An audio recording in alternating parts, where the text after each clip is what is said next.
Rip Van Winkle by Washington Irving.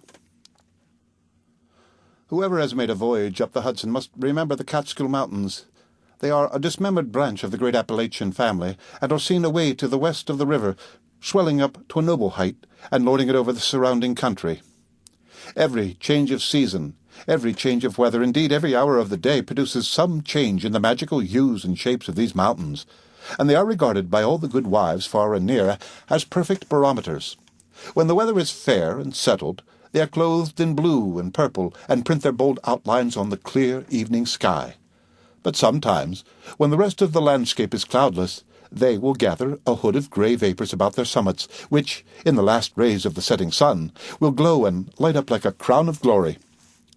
At the foot of these fairy mountains, the voyager may have descried the light smoke curling up from a village, whose shingle roofs gleam among the trees just where the blue tints of the upland melt away into the fresh green of the nearer landscape.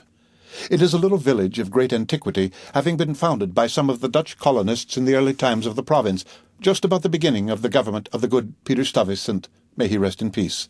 And there were some of the houses of the original settlers standing within a few years, built of small yellow bricks brought from Holland, having latticed windows and gable fronts surmounted with weathercocks.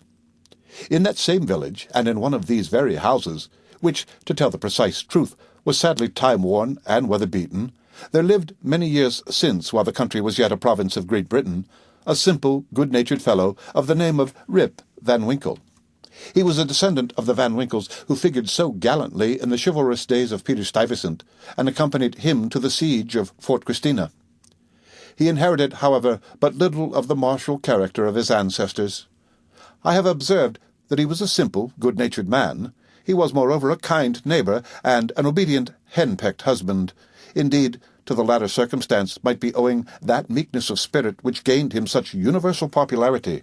For those men are most apt to be obsequious and conciliating abroad, who are under the discipline of shrews at home. Their tempers, doubtless, are rendered pliant and malleable in the fiery furnace of domestic tribulation, and a curtain lecture is worth all the sermons in the world for teaching the virtues of patience and long-suffering. A termagant wife may, therefore, in some respects, be considered a tolerable blessing, and if so, Rip Van Winkle was thrice blessed.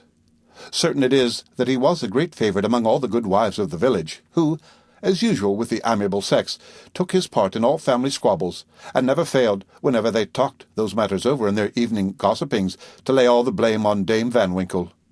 The children of the village, too, would shout with joy whenever he approached.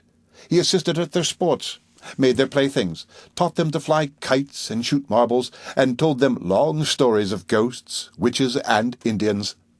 Whenever he went dodging about the village, he was surrounded by a troop of them, hanging on his skirts, clambering on his back, and playing 1,000 tricks on him with impunity, and not a dog would bark at him throughout the neighbourhood. The great error in Rip's composition was an insuperable aversion to all kinds of profitable labour. It could not be from the want of assiduity or perseverance, for he would sit on a wet rock, with a rod as long and heavy as a Tartar's lance, and fish all day without a murmur, even though he should not be encouraged by a single nibble.